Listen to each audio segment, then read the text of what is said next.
Hola compañeros, espero que se encuentren bien. Continuando con el módulo de cardiología, el día de hoy revisaremos el tema de hipertensión arterial sistémica a cargo de la doctora María Fernanda Vargas, R2 de Medicina Interna, y su servidora, Melissa Guadalupe Rivera Cabrero, residente de primer año. Dentro de la agenda, hablaremos de la definición de hipertensión arterial, así como su clasificación, epidemiología, sobre algunos factores de riesgo, su fisiopatología, el diagnóstico, tratamiento con las metas de tratamiento, y también tocaremos algunos temas como la hipertensión secundaria e hipertensión arterial enmascarada y de bata blanca. Bueno, iniciando con la definición, tenemos que la hipertensión se va a definir como el nivel de presión arterial en el cual los beneficios del tratamiento, ya sea con intervenciones no farmacológicas o farmacológicas, sobrepasan claramente los riesgos según resultados de estudios clínicos. Esto nos ha obligado a definir puntos de corte que nos permitan tomar decisiones. Dentro de ellos varían dependiendo de las diferentes guías que consultemos. En cuanto a la guía de la ACC y la AJA del 2017, ellos lo definen como valores mayor o igual a 130 milímetros de mercurio de presión arterial sistólica y o mayor o igual a 80 milímetros de mercurio en la presión arterial diastólica, mientras que las guías de la Sociedad Española de Cardiología y la Sociedad Española de Hipertensión del 2018 toman como puntos de corte una presión sistólica mayor o igual a 140 milímetros de mercurio o presión diastólica mayor o igual a 90.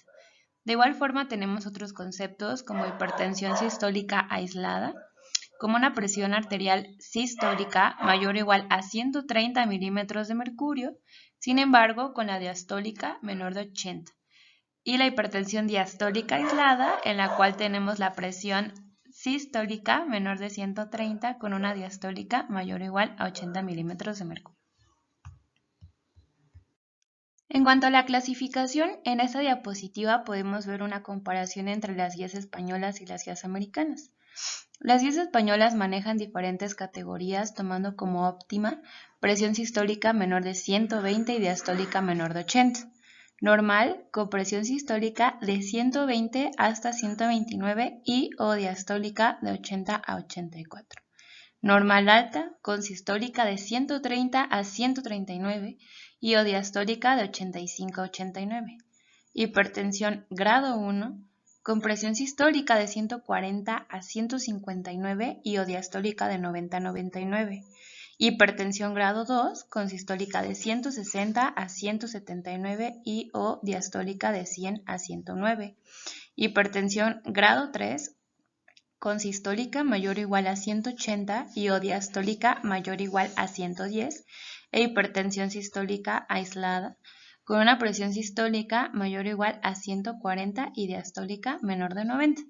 Es importante decir que si nos encontramos con alguna de las dos, ya sea la presión sistólica o diastólica elevada, la categoría donde vamos a poner a nuestro paciente lo va a dictar el valor que esté más alto. Por ejemplo, en este caso, si tuviésemos una sistólica mayor o igual a 140 con la diastólica menor de 90, la clasificaríamos en una hipertensión grado 1, porque nos está cumpliendo con el rango establecido para la sistólica, aunque no nos cumple con la diastólica. Ahora, en cuanto a las guías americanas, podemos darnos cuenta de que son menos categorías, tomando en cuenta como normal una sistólica menor de 120 milímetros de mercurio y una diastólica menor de 80.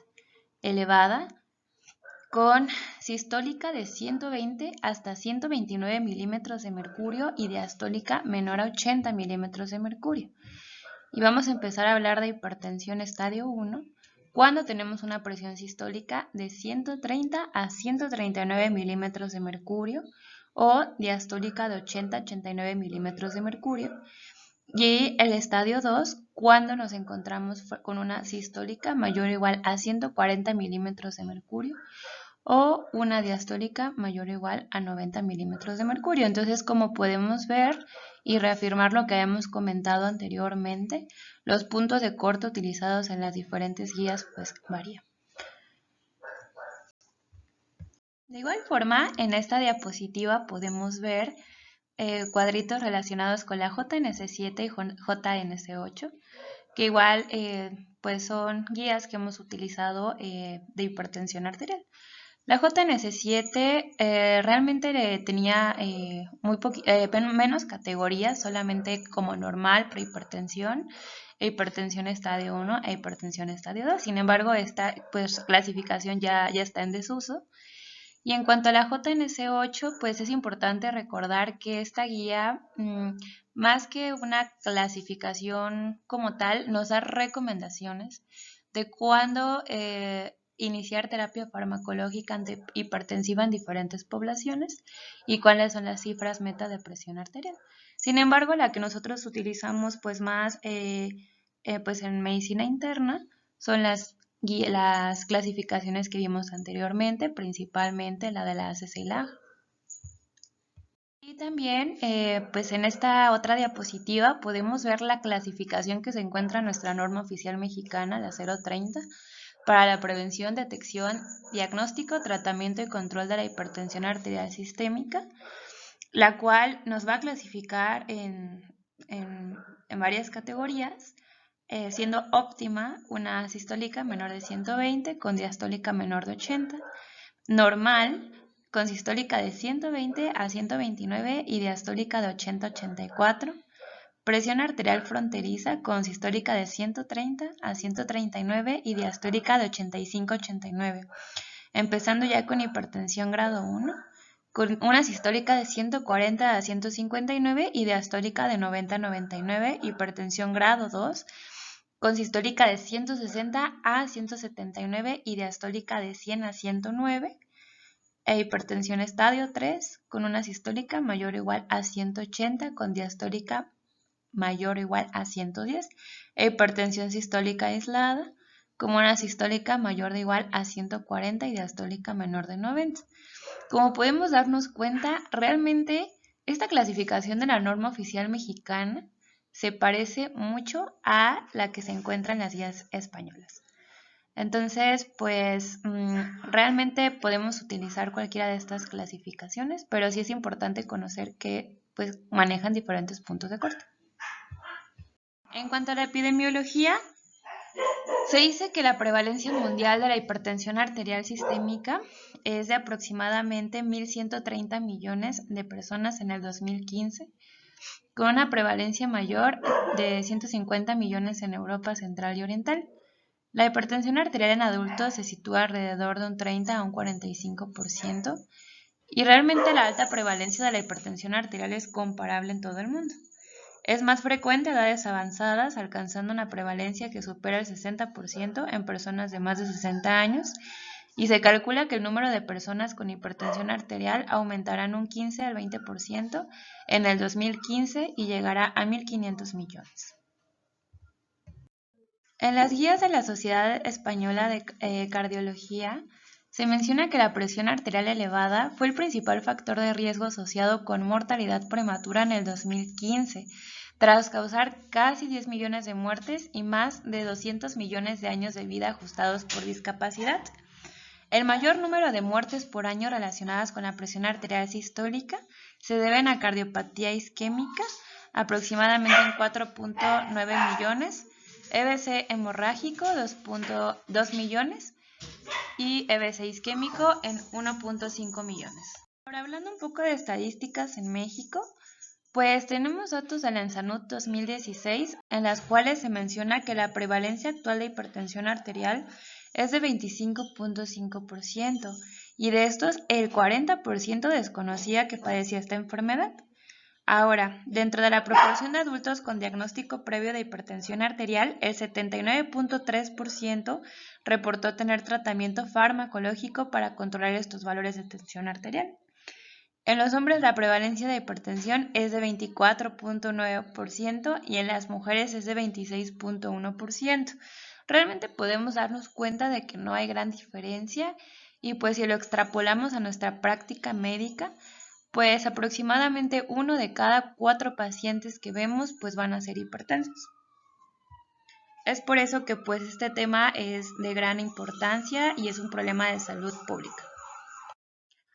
A continuación se observa la distribución de los casos de hipertensión arterial por grupo de edad, de acuerdo a la ENSANUD de medio camino del año 2016. En el eje principal tenemos la edad en años clasificada en decenios, desde 20 a 29 hasta 80 y más.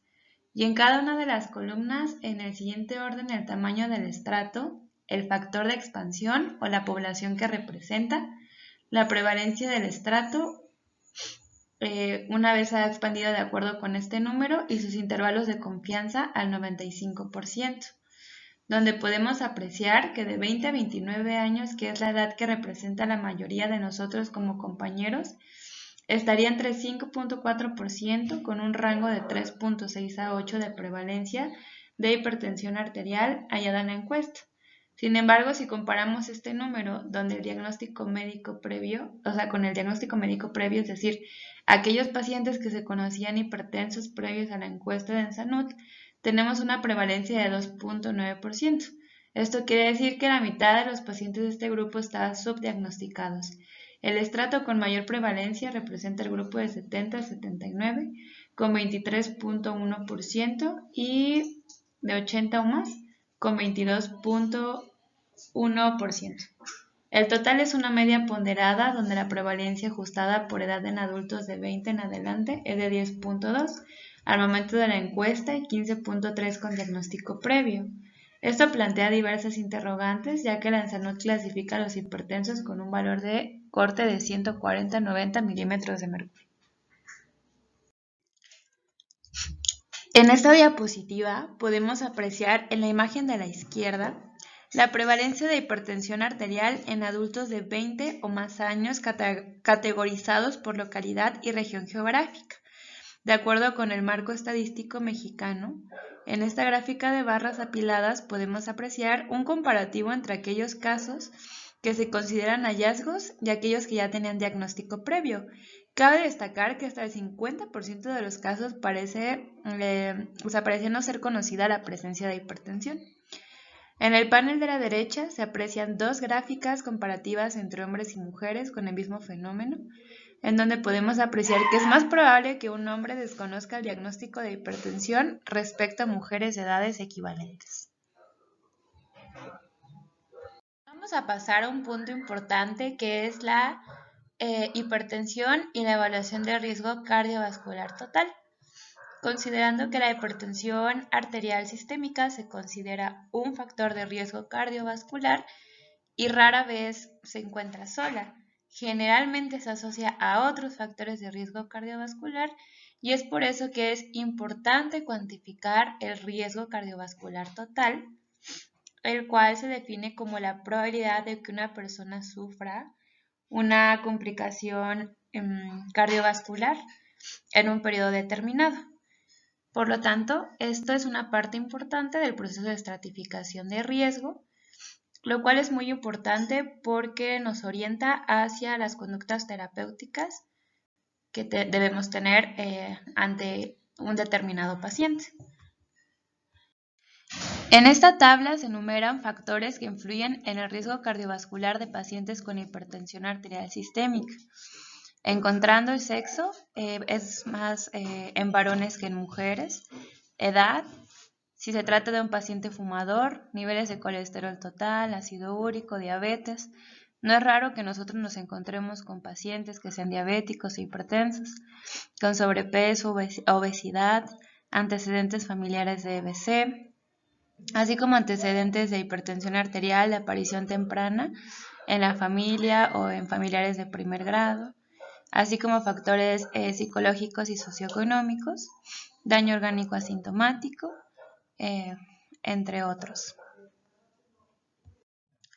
Existen diferentes sistemas de evaluación de riesgo cardiovascular. Uno de ellos es el sistema SCORE, el cual estima el riesgo de sufrir una primera complicación aterosclerótica mortal en 10 años, tomando en consideración varios puntos como la edad, el sexo, el hábito de consumo de tabaco, concentración de colesterol total y la presión arterial sistólica. Hay factores que influyen en el riesgo cardiovascular de los pacientes con hipertensión que ya mencionamos en la diapositiva pasada, siendo una de las más importantes la enfermedad cardiovascular, asociación con diabetes mellitus tipo 1 y tipo 2, así como enfermedad renal crónica. Entonces, en esta tabla podemos ver las categorías de riesgo cardiovascular con riesgo muy alto, riesgo moderado y bajo riesgo, cada una con sus distintas especificaciones. En cuanto al riesgo alto, si tenemos alguna persona con cualquiera de las siguientes, lo vamos a colocar aquí. Enfermedad cardiovascular documentada clínicamente o en pruebas de imagen inequívocas. Entonces, la enfermedad cardiovascular clínica comprende lo que es el infarto agudo de miocardio, el síndrome coronario agudo, revascularización coronaria de otras arterias, ictus, ataque isquémico transitorio, aneurisma aórtico. En cuanto a la enfermedad cardiovascular documentada por pruebas de imagen, pues alguna placa significativa, angiografías, ecografías.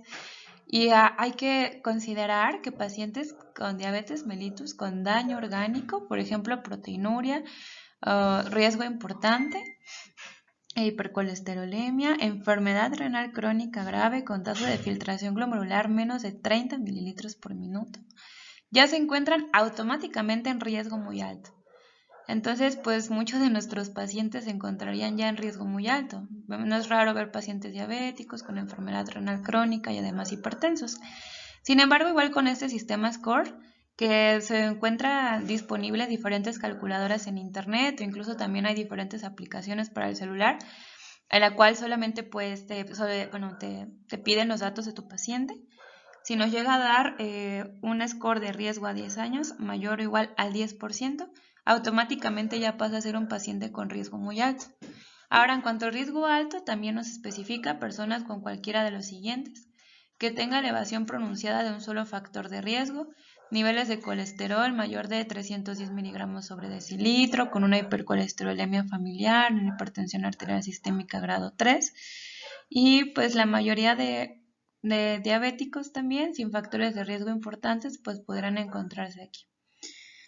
De igual forma, pues pacientes igual con enfermedad renal crónica, moderada, con una hipertrofia ventricular izquierda hipertensiva, y al calcular el score con este sistema, de un 5 al 10% se van a encontrar en un riesgo alto.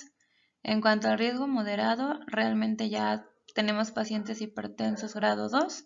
Muchos adultos de la mediana edad caen dentro de esta categoría y cuando nosotros realizamos el score de riesgo a 10 años de 1% o menor del 5%, tenemos riesgo moderado, y un paciente con riesgo cardiovascular bajo son aquellas personas únicamente a quienes ya les calculamos el score de riesgo a 10 años y salen menor de 1%. Entonces, es importante considerar todo esto porque tiene implicaciones en cuanto al tratamiento que se le va a dar al paciente. En esta tabla se mencionan modificadores del riesgo que aumentan el riesgo cardiovascular estimado mediante el sistema SCORE. Estos modificadores pueden cambiar a nuestro paciente de categoría, a lo mejor si se encuentra en riesgo alto o riesgo moderado. Si se presenta alguno de estos modificadores, puede subir de categoría. Dentro de ellas tenemos las carencias sociales, el origen de numerosas causas de enfermedad cardiovascular, la obesidad central, la inactividad física, el estrés psicosocial, antecedentes familiares de enfermedad cardiovascular prematura, trastornos autoinmunitarios y otras alteraciones inflamatorias, trastornos psiquiátricos mayores, tratamiento para infección de virus de inmunodeficiencia humana, fibrilación auricular, hipertrofia ventricular izquierda, enfermedad renal crónica. Entonces, evidentemente, si nuestro paciente tiene alguno de estos factores de riesgo, pues su riesgo cardiovascular estimado va a ser mayor. En esta otra diapositiva vemos también la estratificación del riesgo en hipertensión arterial sistémica, considerando los grados de TA con categoría normal alta, grado 1, grado 2 y grado 3, y también fases de la hipertensión arterial sistémica, considerando la fase 1, en la cual no hay complicaciones, la fase 2, donde tenemos una enfermedad asintomática, y la fase 3, que es una enfermedad establecida. También cada una de ellas con diferentes consideraciones. En la fase 1 puede estar sin otros factores de riesgo y entonces caería generalmente en riesgo bajo, riesgo moderado y hasta el final en un riesgo alto. Puede incluso encontrarse con 1 o 2 factores más de riesgo o mayor o igual a 3 factores de riesgo. Entonces vemos cómo va modificándose conforme incrementamos factores de riesgo. En la fase 2 es una enfermedad asintomática, sin embargo podemos encontrar ya daño orgánico, puede ser pacientes con enfermedad renal crónica de grado 3 o diabetes mellitus sin un daño orgánico, en los cuales ya generalmente van a caer en riesgo moderado alto, riesgo alto y riesgo muy alto. Y cuando se trata de pacientes ya con fases de la hipertensión arterial en fase 3, que como tal ya es una enfermedad establecida, y tenemos una enfermedad cardiovascular establecida, enfermedad renal crónica estadio 4 o diabetes mellitus con daño orgánico, este paciente ya tiene un riesgo cardiovascular muy alto, independientemente de las cifras de TA que tenga, ya cae en un riesgo muy alto, lo cual, como habíamos comentado, es importante para el pronóstico y también para el tratamiento que se le va a ofrecer al paciente, el cual se va a tocar más adelante. En cuanto a los factores de riesgo para hipertensión arterial sistémica, tenemos que considerar la predisposición genética, así como los factores ambientales. En cuanto a la cuestión genética, la hipertensión arterial es un trastorno complejo en el que muchos genes o combinaciones de genes influyen. Se han identificado algunas formas monogénicas de hipertensión, como por ejemplo el síndrome de Little o el síndrome de Gordon, y otros en los que la mutación de un solo gen explican completamente la fisiopatología de la hipertensión. Sin embargo, estos son raros, y las variantes genéticas conocidas que contribuyen a la presión arterial y a la hipertensión incluyen más de 25 mutaciones raras, 120 polimorfismos de un solo nucleótido, pero sí se ha visto que pues hay importante predisposición genética. Generalmente igual nosotros cuando hacemos nuestro interrogatorio preguntamos a nuestro paciente por antecedentes de hipertensión, casi siempre va a haber algún familiar que también sufra de hipertensión. En cuanto a los factores ambientales, pues sí tenemos diversos factores, incluyendo los componentes de la dieta, la actividad física, el consumo de alcohol, que se ha visto que sí influyen en la presión arterial. Entonces, algunos factores relacionados con la dieta que se ha visto que están asociados incluyen el sobrepeso y la obesidad, así como el consumo excesivo de sodio y el consumo insuficiente de potasio, calcio, magnesio, proteínas, fibras y grasas de pescado y mala alimentación. También otro factor ambiental importante pues es la falta de actividad física, que también se relaciona con el sobrepeso y la obesidad, y el consumo de alcohol. Entonces, en cuanto a al sobrepeso y a la obesidad, sí se ha visto que existe una relación directa entre estos y la hipertensión.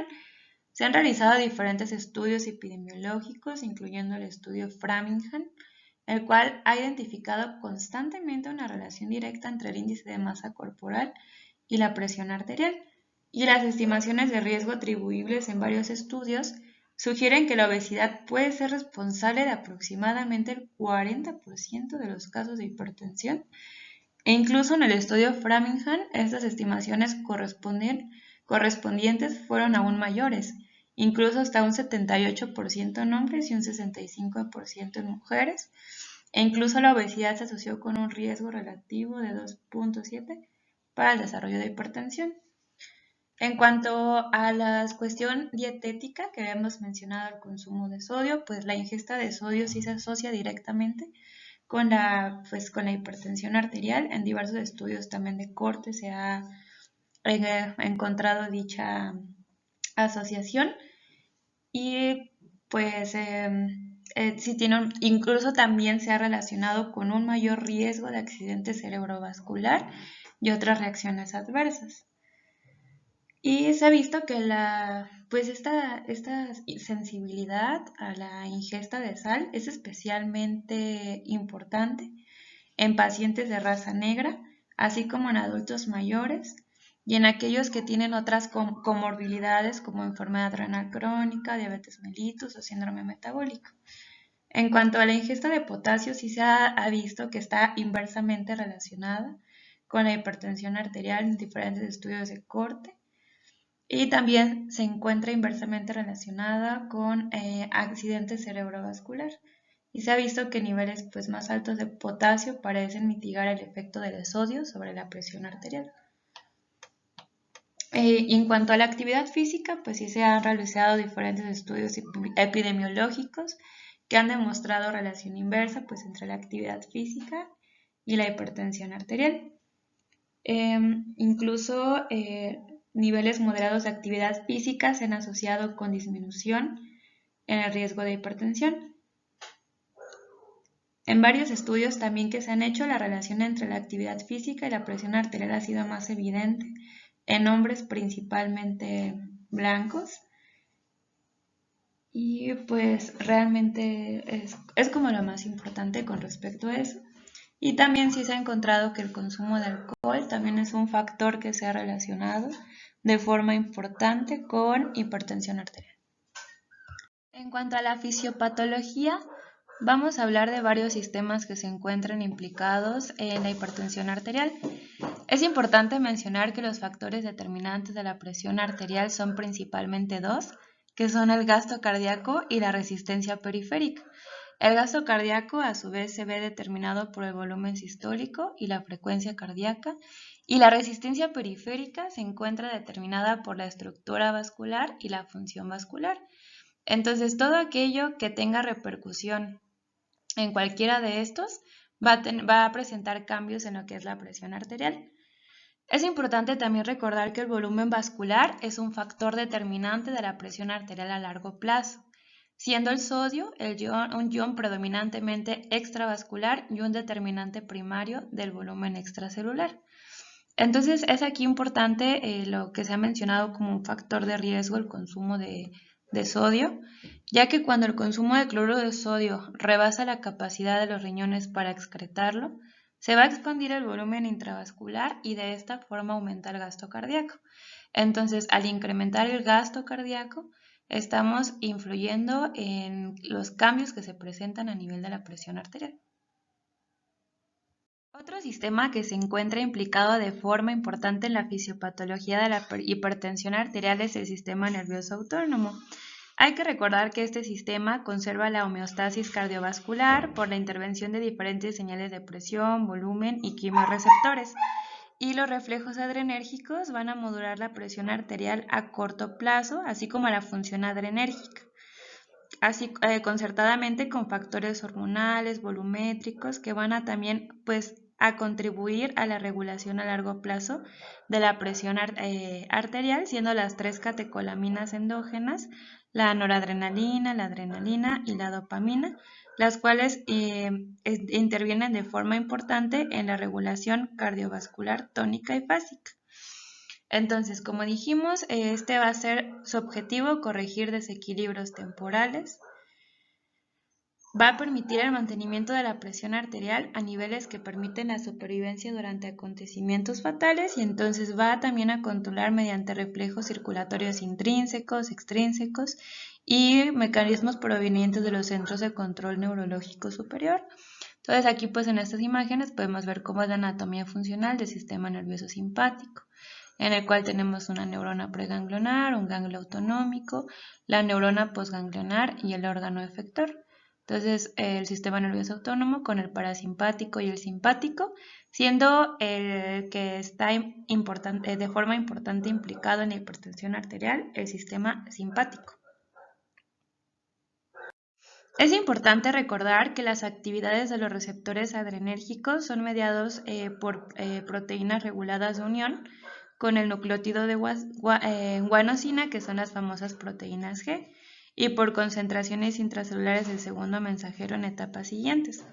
Entonces, además de la afinidad y el número de receptores, la reactividad fisiológica de las catecolaminas puede ser modificada por la eficiencia del acoplamiento del receptor, efector en un sitio distal respecto a la unión con el receptor. Entonces, la noradrenalina y la adrenalina son agonistas de todos los subtipos de receptores adrenérgicos, aunque con diversas afinidades. Como podemos encontrar en este cuadro, básicamente es un resumen de cómo están los receptores adrenérgicos. Entonces sabemos que los receptores adrenérgicos son receptores metabotrópicos, junto con los receptores colinérgicos muscarínicos, que también son metabotrópicos. Pero bueno, en este caso nos vamos a enfocar en los adrenérgicos, donde tenemos al alfa 1, al alfa 2, beta 1, beta 2 y beta 3. Y pues importante recordar que se encuentran acoplados a proteínas G. ¿Y a qué tipo de proteína G? Por ejemplo, el receptor alfa 1 se encuentra acoplado a una proteína GQ, el alfa 2 a una GI, beta 1, beta 2 y beta 3 se encuentran acoplados a la GS. E importante recordar igual la proteína efectora de cada una de ellas, siendo la fosfolipasa C de la GQ y la adenilato ciclasa de la GI y la GS, con sus respectivos segundos mensajeros, inositol trifosfato, diacilglicerol y calcio, y el AMP cíclico. Ahora, lo importante también a recordar en este tipo de receptores es la localización clave de cada uno de ellos, siendo uno de los más importantes el alfa 1 adrenérgico, el cual se encuentra en vasos sanguíneos y cuyo efecto va a ser la vasoconstricción. Recordar que el alfa 2 es el único de los receptores adrenérgicos que se encuentra acoplado a proteína GI y la localización es a nivel presináptico. Pero ¿cuál va a ser su efecto final? Pues una disminución en la liberación de noradrenalina, porque precisamente está acoplado a una proteína GI. Ahora, en cuanto al beta 1, se encuentra principalmente en corazón y riñón, y el efecto que van a tener principalmente son inotropismo positivo, además de secreción de renina. Entonces, esto es un efecto importante también para el siguiente sistema que vamos a abordar más adelante. Beta 2 en el músculo liso, que básicamente el efecto va a ser vasodilatación y relajación, y el beta 3 el tejido adiposo, que tiene que ver con la lipólisis. Entonces, ¿qué es importante de esto? Que la hipertensión suele acompañarse de una mayor generación de impulsos simpáticos y la estimulación simpática se ha visto que tiende a ser mayor en personas hipertensas que en las normotensas. Entonces, en ese sentido, si tuviésemos una mayor generación de impulsos simpáticos con agonistas del receptor alfa 1 adrenérgico, por ejemplo, entonces, ¿cuál va a ser nuestro efecto final en vasos sanguíneos? Pues va a ser la vasoconstricción. Entonces, esto pues puede ser un efecto importante en la fisiopatología de la hipertensión arterial sistémica. Otro sistema que se encuentra implicado de forma importante en la regulación de la presión arterial es el sistema renina-angiotensina-aldosterona, el cual contribuye a regular la presión arterial por medio de sus propiedades vasoconstrictoras de la angiotensina 2 y las de retención de sodio de la aldosterona. Hay que recordar que hay 3 estímulos primarios que van a estimular la secreción de renina, los cuales son menor transporte de cloruro de sodio en la región distal de la rama ascendente gruesa del asa de Henle, que está en relación directa con la arteriola aferente correspondiente, que es la mácula densa, y una disminución de la presión o estiramiento dentro de la arteriola renal aferente, que va a funcionar como un mecanismo vasoreceptor y estimulación de las células reninogénicas a través de receptores adrenérgicos beta, como habíamos visto en la diapositiva anterior, principalmente los beta 1. Entonces, a manera de recordatorio rápido, en las células yuxtaglomerulares del riñón es donde se va a secretar lo que es la renina. ¿Cuál va a ser el estímulo? Una disminución del flujo extracelular, así como una disminución pues de la presión arterial. Entonces, se va a promover la secreción de renina, la cual lo que va a hacer es catalizar una reacción. El angiotensinógeno que se produce a nivel hepático se va a convertir en angiotensina 1 gracias a la actividad de la renina.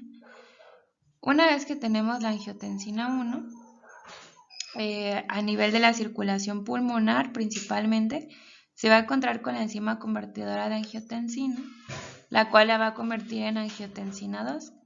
La angiotensina 2 tiene varias funciones, una de ellas a nivel de arteriolas, con una vasoconstricción importante de las arteriolas sistémicas, lo que va a contribuir a un incremento de la presión arterial sistémica. Y por otro lado, a nivel de la corteza adrenal, va a estimular la secreción de aldosterona, la cual a nivel renal va a promover la absorción de sodio con eliminación de potasio. Y entonces esta absorción de sodio lo que va a generar es un incremento en lo que es el volumen vascular, como ya habíamos mencionado en diapositivas anteriores, y todo ello un incremento en la presión arterial. Entonces, estos son como los dos principales mecanismos que explican por qué el sistema renina-angiotensina-aldosterona se encuentra implicado de forma importante en esta regulación. Otro factor que juega un papel muy importante en la hipertensión arterial es la función del endotelio vascular, que esta va a modular el tono del vaso. Es muy importante recordar que todo aquello que lesiona el endotelio va a generar hipertensión arterial.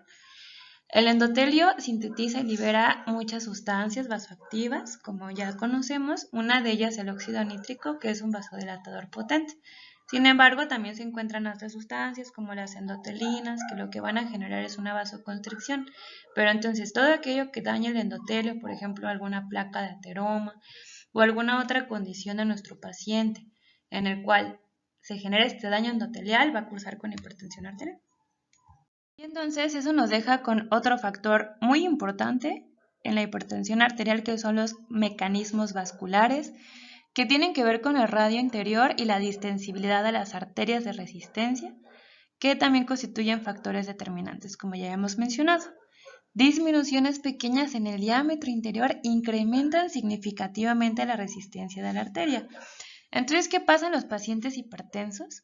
Hay cambios estructurales, mecánicos o funcionales, los cuales pueden disminuir el diámetro de arterias finas y arteriolas.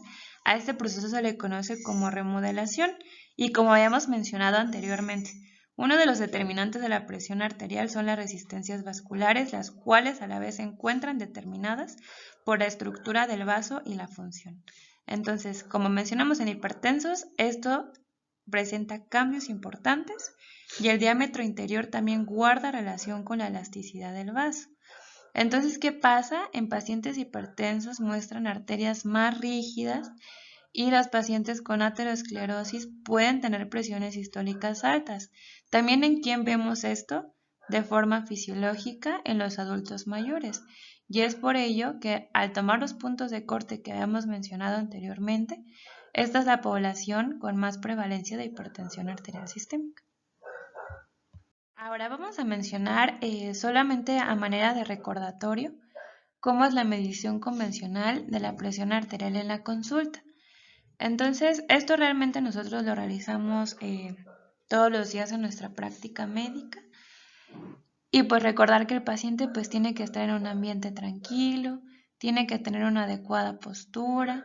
Generalmente el brazo pues se recomienda que esté a la altura del corazón. Y lo que mencionan principalmente las guías europeas es que al menos en la primera consulta se deben registrar 3 mediciones separadas con 1 a 2 minutos y solo deben repetirse cuando entre las primeras 2 mediciones haya una diferencia mayor a 10 milímetros de mercurio. La presión arterial entonces va a ser el promedio de las últimas 2 mediciones. Debemos tener un manguito adecuado con presión estándar, generalmente son de 12 a 13 centímetros de ancho y 35 centímetros de largo. Ahora, igual, algo importante, pues medir la presión arterial en ambos brazos para detectar posibles diferencias y en dado caso de que pues tengamos alguna diferencia, tomar como referencia el brazo con el valor más alto y también de ser posible en la primera consulta excluir la hipotensión ortostática. Entonces realmente esta es la medición que nosotros pues realizamos en la consulta de forma convencional y con esta medición es con lo que pues realmente nosotros nos apoyamos para el diagnóstico de hipertensión arterial sistémica, tomando como puntos de corte los que ya mencionamos al principio de esta presentación. Vamos a pasar a un concepto que es la hipertensión enmascarada, la cual se refiere a los pacientes no tratados que tienen una presión arterial normal en la consulta y elevada con AMPA o MAPA, que son conceptos que vamos a mencionar más adelante. Sin embargo, solamente de forma general son monitoreos que se llevan en domicilio. Entonces, esto se encuentra aproximadamente en un 15% de los pacientes con una presión arterial normal medida en la consulta y su prevalencia va a ser mayor en jóvenes, varones, en fumadores, personas con gran actividad física, con consumo de alcohol, con ansiedad y estrés laboral. Es importante mencionar este tema porque tiene 2 veces más riesgo de infarto agudo al miocardio, así como evento cerebral vascular. Y la obesidad, la diabetes y la enfermedad renal crónica, así como los antecedentes familiares de hipertensión y presión arterial normal alta, se asocian con un aumento de la prevalencia de la hipertensión enmascarada. Y esta, a su vez, se asocia con un incremento en el riesgo de diabetes e hipertensión persistente y de complicaciones cardiovasculares y renales en pacientes diabéticos, principalmente cuando las elevaciones de la presión arterial se presentan en la noche. Para poder hacer el diagnóstico de hipertensión enmascarada, primero debemos sospecharla. Sin embargo, sería absurdo realizar un monitoreo a todos los pacientes que vemos en consulta en búsqueda de hipertensión enmascarada. Es por eso que las diferentes guías, ya sea las americanas y las europeas, nos dan la pauta para saber a qué pacientes sí debemos monitorear por importante riesgo de que presenten una hipertensión enmascarada. Lo que dice la guía de la ACC y la AJA es que hay que buscar intencionadamente en individuos con presión arterial sistólica repetida en el consultorio de 120 a 129 milímetros de mercurio o presión arterial diastólica de 75 a 79 después de un ensayo de 3 meses de modificación del estilo de vida y pues en quien se sospecha la hipertensión enmascarada. Y las guías europeas mencionan que hay que realizarlo en individuos con presión arterial sistólica en el consultorio de 130 a 139 milímetros de mercurio o presión arterial diastólica de 85 a 89 milímetros de mercurio, así como en individuos con daño a órgano diana relacionados con hipertensión, como rigidez arterial, enfermedad vascular periférica, retinopatía, proteinuria, enfermedad renal crónica, hipertrofia ventricular izquierda y que realmente el paciente no se conozca como hipertenso. Y en individuos con alto riesgo de enfermedad cardiovascular. Para realizar el monitoreo, las guías americanas sugieren la técnica de monitoreo ambulatorio de la presión arterial durante el día o monitoreo de la presión arterial en el hogar. Las guías europeas recomiendan el monitoreo ambulatorio igual de la presión arterial o monitoreo de la presión arterial en el hogar, especificando que el monitoreo ambulatorio de la presión arterial está indicado para la evaluación de valores de la presión arterial nocturna y el estado de inmersión. Por ejemplo, cuando se sospecha de hipertensión nocturna, como apnea del sueño, enfermedad renal crónica, diabetes, hipertensión endocrina o disfunción autonómica. En cuanto a la técnica de monitorización domiciliaria de la presión arterial, que también conocido como AMPA, es la media de todas las lecturas de presión arterial realizadas con un monitor semiautomático validado durante al menos 3 días y preferiblemente durante 6 a 7 días consecutivos antes de cada consulta. Entonces, las lecturas se realizan por la mañana y por la noche. El paciente tiene que estar en una habitación tranquila después de 5 minutos de reposo. Tiene que estar sentado con la espalda y brazo apoyados y deben realizarse 2 mediciones en cada sesión, con 1 a 2 minutos de espera entre mediciones.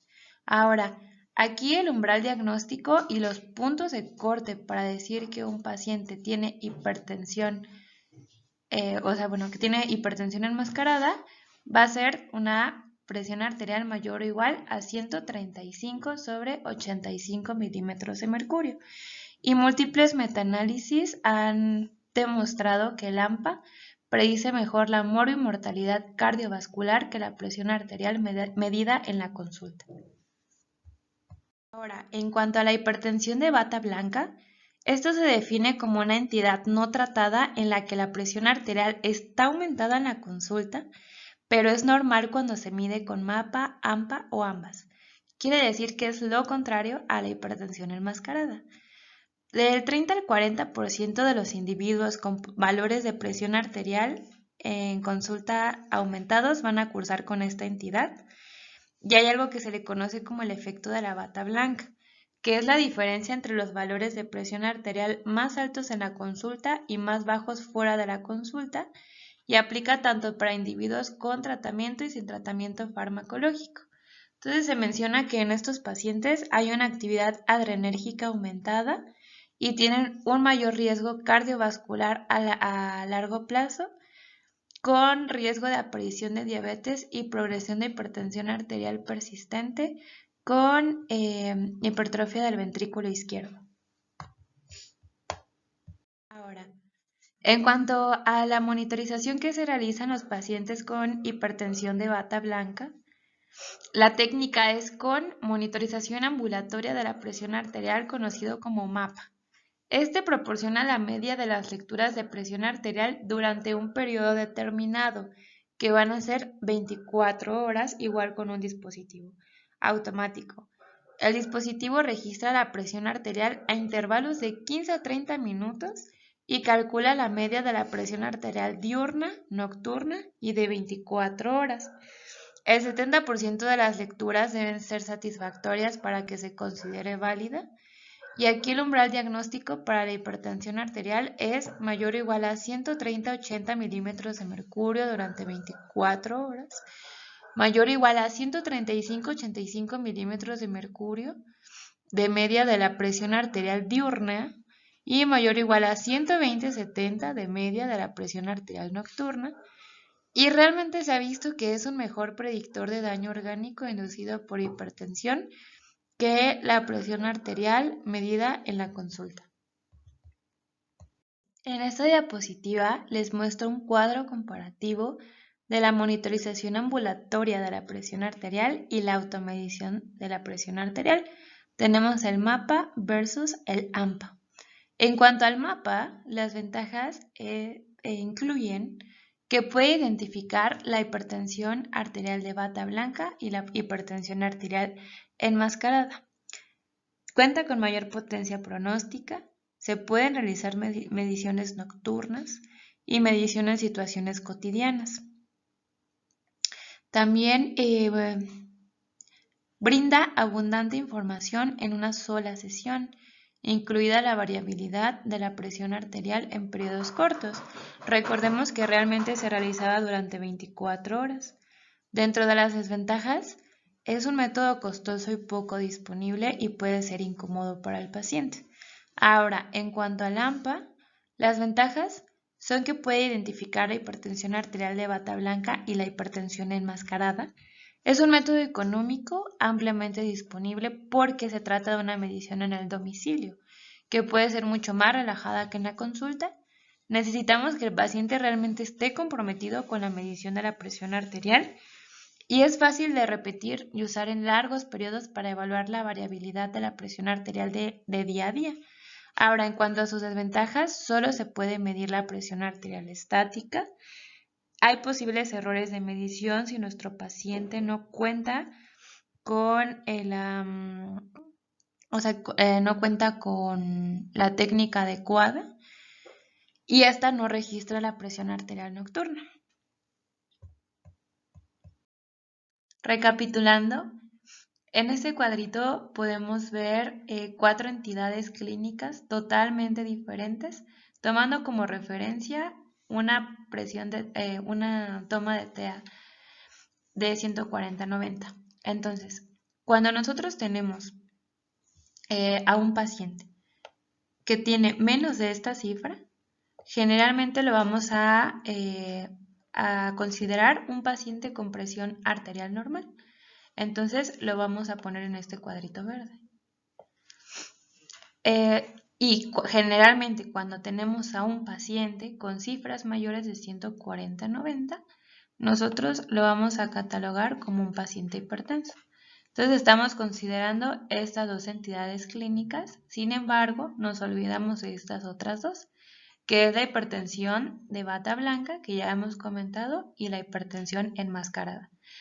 Como habíamos mencionado, el paciente con hipertensión de bata blanca va a ser aquel que acude con nosotros y en nuestro consultorio va a presentar cifras de presión arterial mayor a 140/90. Y entonces nosotros lo vamos a catalogar como un paciente hipertenso cuando en realidad no lo es. Podríamos decir que estos pacientes son un falso positivo. Mientras que si tenemos a estos otros pacientes que cuando nosotros le medimos la presión a nuestro consultorio tienen menos de 140/90, nosotros los vamos a catalogar como pacientes con presión normal. Sin embargo, vamos a dejar por fuera más bien los vamos a considerar unos falsos negativos sin iniciarles un tratamiento farmacológico.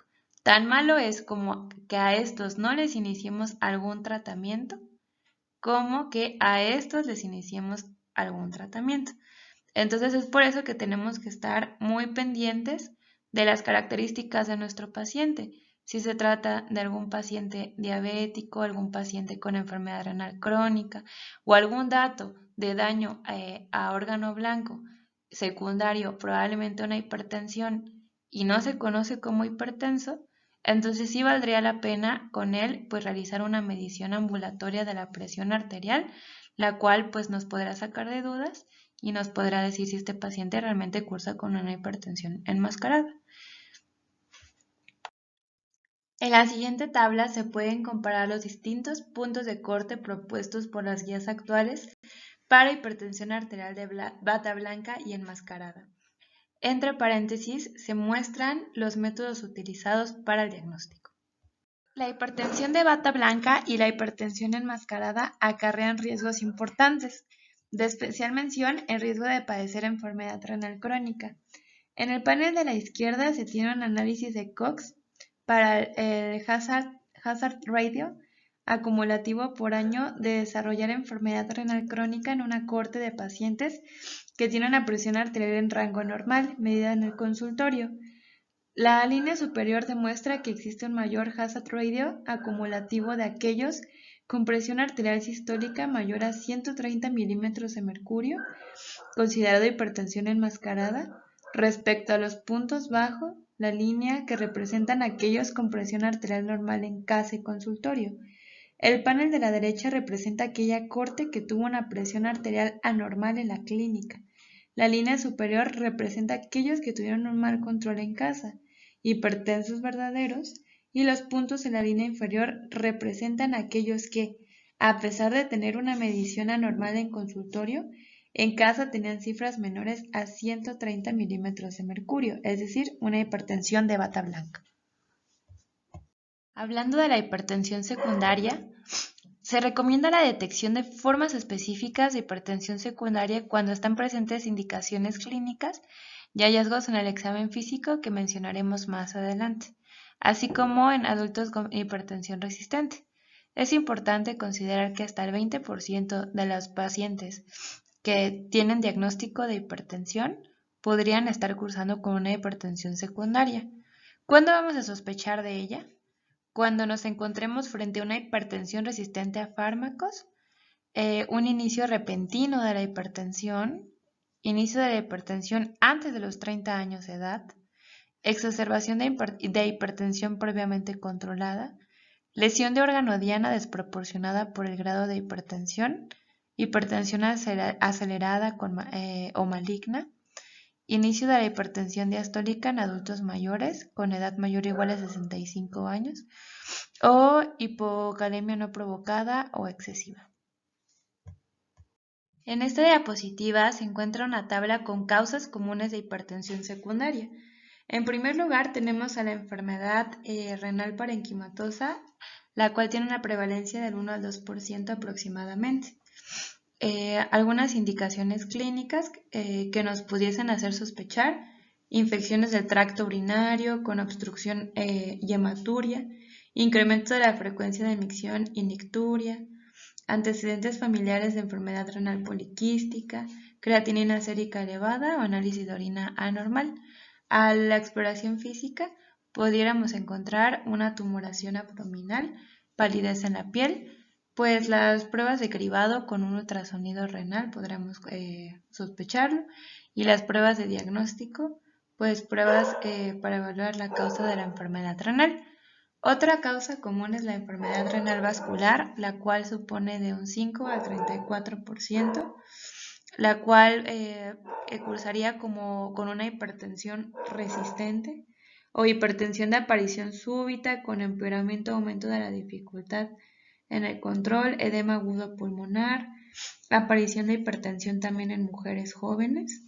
Nos podrá hacer sospechar. Al examen físico podremos encontrar un soplo a nivel abdominal o soplo en otras arterias, carótida o femoral, ya sea de causa aterosclerótica o por otra causa. En cuanto a las pruebas de cribado, se podrá solicitar un ecodoppler, así como ultrasonidos renales, tomografía abdominal y pues las pruebas confirmatorias con una angiografía intraarterial renal selectiva.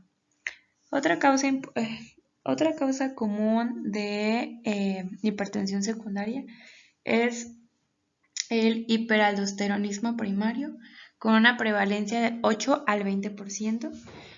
¿Cómo podríamos sospecharlo? Igual por una hipertensión resistente, con hipocalemia espontánea o inducida por diuréticos, con calambres musculares, y también pues historia familiar de hipertensos de aparición temprana o en pacientes jóvenes.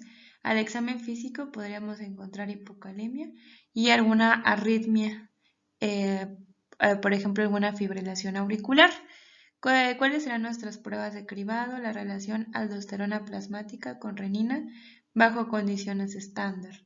Y pues los estudios de confirmación, pues test de sobrecarga oral de sodio y test de infusión salina intravenosa midiendo la aldosterona plasmática a las 4 horas. O también una tomografía de glándulas suprarrenales.